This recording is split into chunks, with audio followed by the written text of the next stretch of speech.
नमस्कार दोस्तों, स्वागत है आप सभी का एक बार फिर से नवदीप सर के साथ एक सेशन में, जिसमें हम जानने वाले हैं सिटीजनशिप अमेंडमेंट एक्ट यानी नागरिकता संशोधन अधिनियम 2019 के अंतर्गत क्या होने वाला है, जिसे 11 मार्च 2024 को सेंट्रल गवर्नमेंट यानी कि जो करंटली मोदी सरकार है उसके द्वारा लागू कर दिया गया है और नोटिफाई कर दिया गया है।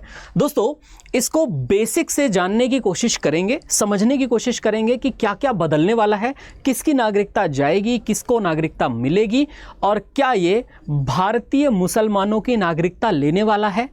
क्या ऐसा कुछ होने वाला है जिससे भारत के मुसलमानों को भारत की नागरिकता से हाथ धोना पड़ेगा।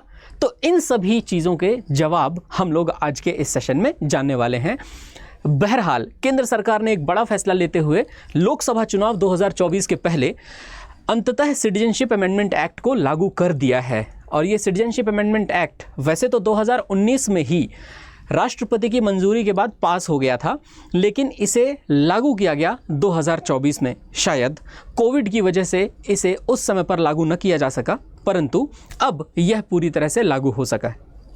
दोस्तों, अगर सिटीजनशिप अमेंडमेंट एक्ट को हम लोग समझने की कोशिश करें तो 2016 में ऑलरेडी एक बार सिटीजनशिप अमेंडमेंट एक्ट लेकर के आया गया था और मुख्यतः 3 मुस्लिम बाहुल्य देश जो हमारे बगल में हैं, जैसे अफगानिस्तान, पाकिस्तान और बांग्लादेश, इनके जितने अल्पसंख्यक लोग हैं उनमें से 6 अल्पसंख्यक, जिसमें हिंदू, सिख, बौद्ध, जैन, ईसाई और पारसी लोग शामिल हैं, यदि ये भारत आते हैं और 31 दिसंबर 2014 के पहले ये भारत आए हैं तो इन्हें भारत की नागरिकता देने का प्रावधान है। दोस्तों, इसमें मुस्लिमों को शामिल इसलिए नहीं किया गया है, जिसके पीछे शायद ये वजह हो सकती है कि मुसलमान तो इन देशों में बहुसंख्यक हैं, वो ऑलरेडी मेजॉरिटी में हैं। और बात यहाँ पर रिलीजियस परसिक्यूशन की है। रिलीजियस परसिक्यूशन का मतलब होता है यहाँ धार्मिक प्रताड़ना की बात है। यदि धर्म के नाम पर इन 6 माइनॉरिटीज़ को प्रताड़ित किया गया है तो 6 माइनॉरिटीज़ यदि 31 दिसंबर 2014 के पहले आकर भारत में सेटल हुए हैं तो उनको नागरिकता देने का प्रावधान सिटीजनशिप अमेंडमेंट एक्ट के तहत रखा गया है। आइए इसकी थोड़ा सा बेसिक और डिटेल जानने की कोशिश करते हैं। देखो दोस्तों, सबसे पहली बात यह है कि ये कुछ चुनिंदा लोगों के लिए है, ये पॉइंट भी आपको याद रखना है। सिटीजनशिप अमेंडमेंट, ये जो एक्ट है, इसने सिटीजनशिप एक्ट 1955 में कुछ चीज़ें चेंज की हैं। जैसे सिटीजनशिप अमेंडमेंट एक्ट हमें ये कहता है कि जन्म के आधार पर, रजिस्ट्रेशन के आधार पर, या सिटीजनशिप अमेंडमेंट एक्ट के तहत जब हम माइग्रेट होकर के भारत में आए उस एक पहली डेट के आधार पर हमें नागरिकता भारत की मिलती थी। सिटीजनशिप एक्ट जो 1955 का है वह भारत में 6 तरह से नागरिकता देने का प्रावधान रखता है। लेकिन ये जो सिटीजनशिप अमेंडमेंट एक्ट लेकर के आया गया 2019 वाला, इसने भारत में नागरिकता देने के प्रावधानों में सिटीजनशिप एक्ट 1955 में कुछ बदलाव भी किए हैं और यही हमारे समझने का विषय होने वाला है। देखो दोस्तों, सिटीजनशिप एक्ट के तहत एप्लीकेंट जो भारत में रह रहा है लास्ट 12 महीने से, याद रखिएगा 14 सालों से, है ना, and for 11 of the last 14 years to get citizenship. और ये बिल 11 ईयर रिक्वायरमेंट जो है वो थोड़ा सा रिलैक्स भी करता है। अभी इसके बेसिक्स के बारे में हम लोग जानेंगे। देखिए दोस्तों, जैसा कि मैंने कहा, 6 रिलीजन के लोग 3 कंट्रीज से धार्मिक प्रताड़ना के आधार पर यदि आए हैं भारत में तो उन्हें नागरिकता दी जाएगी, वो भी भारत की नागरिकता। अब इसका पूरा अधिकार केंद्र सरकार के पास है। केंद्र सरकार जिसे चाहेगी और जिसे नहीं चाहेगी उन्हें नागरिकता मिलेगी, परंतु वो इन 6 रिलीजन से बिलोंग करना चाहिए जो कि इन मुस्लिम बाहुल्य देशों में माइनॉरिटी में है, यानी अल्पसंख्यक में है। बहरहाल, मैं इसके बारे में कुछ पॉइंट्स आपको ऑलरेडी बताता हूं। 39 पेज का एक प्रॉपर नोटिफिकेशन था और 39 पेज के उस प्रॉपर नोटिफिकेशन के तहत एप्लीकेंट्स को क्या क्या सबमिट करना होगा, तब जाकर के उन्हें भारत की नागरिकता मिलेगी और उसके क्या प्रावधान हैं ये भी हमें समझने पड़ेंगे। देखिए दोस्तों, एप्लीकेंट को सबमिट करना पड़ेगा form 8A। Form 8A affidavit के साथ, जो कि स्टेटमेंट को और कैरेक्टर को रिकॉर्ड करेगा। दूसरी बात यह है कि एक डिक्लेरेशन जिसमें लैंग्वेज जो हमारे 8th शेड्यूल में है, यानी उन 22 लैंग्वेजेस में से एक लैंग्वेज का प्रॉपर एडिक्वेट नॉलेज होना चाहिए, और सपोर्टिंग पेपर्स जैसे कि पासपोर्ट या जो आइडेंटिटी का डॉक्यूमेंट है जो एक किसी व्यक्ति की लीनिएज को शो करता है कि इन 3 देशों में वो व्यक्ति अपने पूर्वजों के क्रम से चला आ रहा है और रहता आ रहा है, ये डॉक्यूमेंट्स होने चाहिए। अब ये 39 पेज का जो नोटिफिकेशन है ये सिटीजनशिप अमेंडमेंट रूल्स 2024 के हिसाब से है। दोस्तों 2019 में इसका पास किया जाना और 2024 में जाकर के इसका लागू होना। एप्लीकेंट को भारत 31 दिसंबर 2014 के पहले एंट्री मारने के डॉक्यूमेंट भी दिखाने पड़ेंगे, और साथ ही साथ उनके पेरेंट्स को यह भी दिखाना पड़ेगा कि एप्लीकेंट या उनके either of parents citizen of independent India थे। खैर देखिए दोस्तों, सीएए कौन कौन से, जैसे मैंने कहा आपको, हिंदू, सिख, जैन, बुद्धिस्ट, क्रिश्चियन और पारसी लोग हैं, वही लोग जो पाकिस्तान, अफगानिस्तान, बांग्लादेश से भारत में 31 दिसंबर 2014 के पहले आए, उनको मिलेगी भारत की नागरिकता। लेकिन देखो दोस्तों, भारत में नागरिकता कैसे कैसे मिलती है, अगर आपसे ये कहा जाए तो आप याद रखिए, रजिस्ट्रेशन के माध्यम से, इनकॉर्पोरेशन ऑफ टेरिटरी के माध्यम से, नेचुरलाइजेशन के माध्यम से, फॉरेनर्स के डिसेंट के माध्यम से और बर्थ के माध्यम से। ठीक है, अब फॉरेनर अप्लाई कर सकता है सिटीजनशिप के लिए भारत में, और सिटीजनशिप का जो प्रावधान है वो भारत के संविधान के अंदर पार्ट 2 में रखा गया है, आर्टिकल 5 से लेकर के आर्टिकल 11 तक। पार्ट 2 सिटीजनशिप के बारे में बात करता है, और सिटीजनशिप का जो प्रोविजन है ये हम इंडियन कॉन्स्टिट्यूशन में ब्रिटेन से लेकर के आए थे। ब्रिटिश कॉन्स्टिट्यूशन सिंगल सिटीजनशिप के कॉन्सेप्ट को अलाउ करता है, और वैसा ही हमारा भी कंसेप्ट है कि हम भी सिंगल सिटीजनशिप को अलाउ करते हैं। यदि कोई व्यक्ति बाहर जाकर दूसरे देश की नागरिकता ले ले तो हम उसे अबंडन कर देते हैं, यानी उसकी नागरिकता का अधिकार भारत से खत्म कर देते हैं। ये एक खास बात है। तो फॉरेनर अप्लाई कर सकता है सिटीजनशिप के लिए यदि वह भारत में 12 महीने रहा हो एप्लीकेशन डेट से पहले, या फिर 11 सालों से इन 12 महीने के पहले का कोई डॉक्यूमेंट प्रूव कर दे।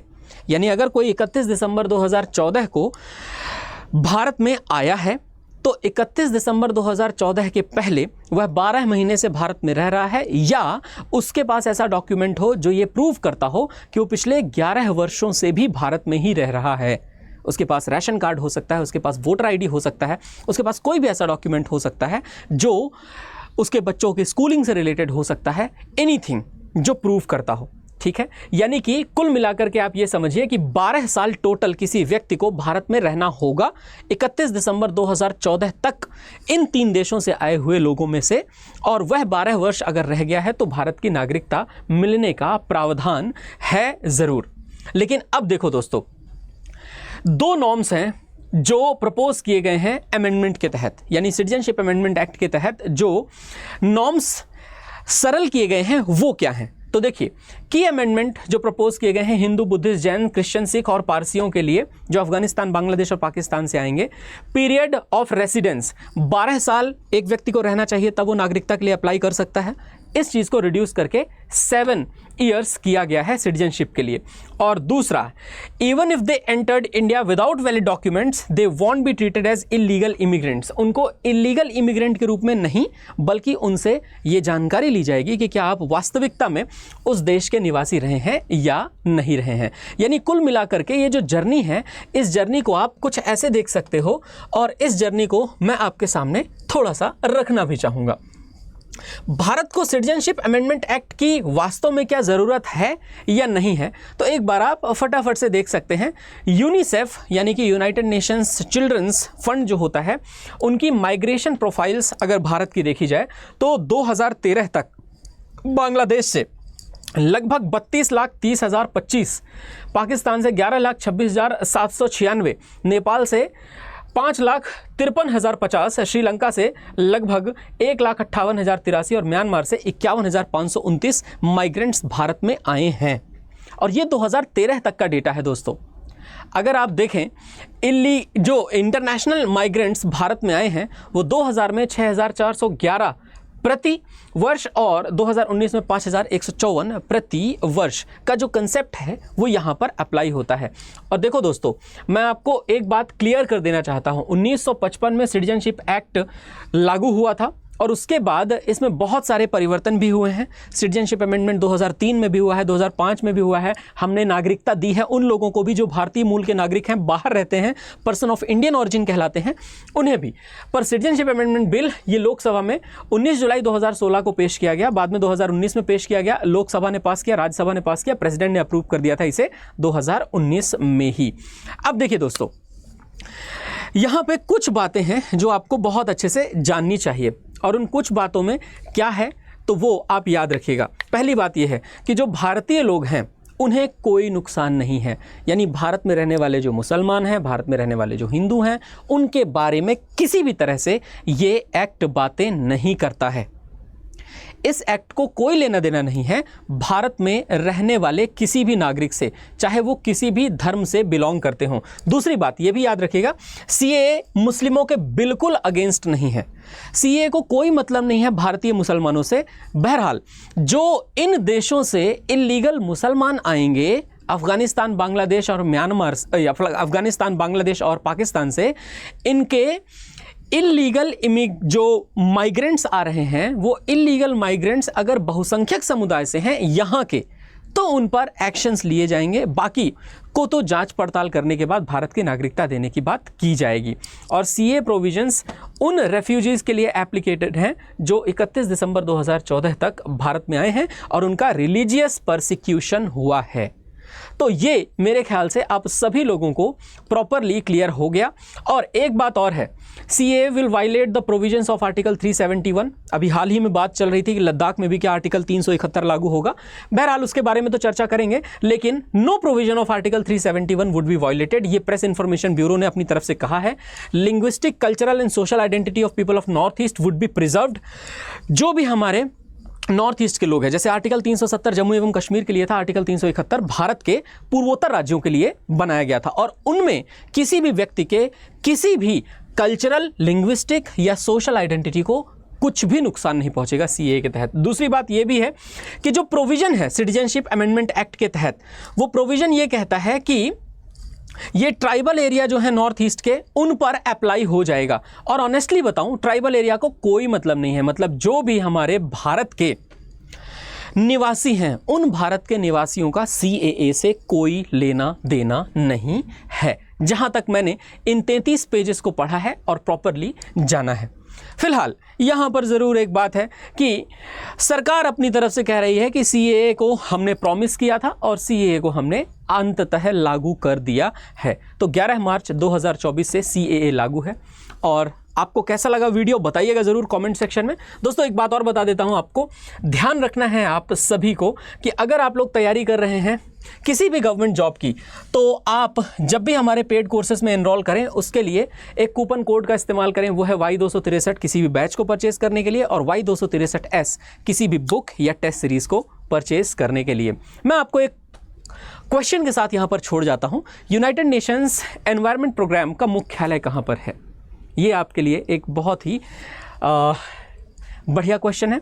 दोस्तों वीडियो को लाइक ज़रूर कीजिए, दोस्तों के साथ शेयर कीजिए, और मेरे ख्याल से अगर आपको पूरा मसला समझ में आया हो तो इसे आप अपने दोस्तों के साथ अपने सोशल मीडिया पर शेयर करके और मुझे ज़रूर बताइएगा। साथ ही साथ कौन कौन से टॉपिक्स पे आप वीडियो चाहते हैं एक बार कमेंट कीजिएगा। मैं डेफिनेटली आप सभी लोगों के कमेंट्स किए गए टॉपिक पर वीडियोज़ बनाने की कोशिश करूँगा। जय हिंद, जय भारत।